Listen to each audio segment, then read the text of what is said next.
पर जो अब एफबीआर का जरा ये डेटा जो हमारे पास हमें बताया जा रहा है, ये है हमारे पास, उसके मुताबिक 2019 में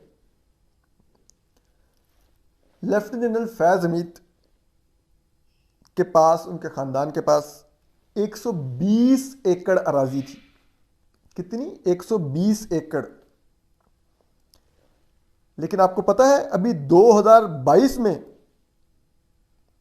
जो एफबीआर का रिकॉर्ड है वो बता रहा है कि लेफ्टिनेंट फैज हमीद और उनके खानदान के पास 2200 एकड़ ज़रूरी अराजी है। 2200 एकड़, 120 से 2200, 2080 एकड़ रकबे का इजाफा।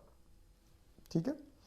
और जो इनका घर है वहां पर, उसकी वैल्यू जो बताई जा रही है वो 1 अरब 35 करोड़ रुपए बताई जा रही है।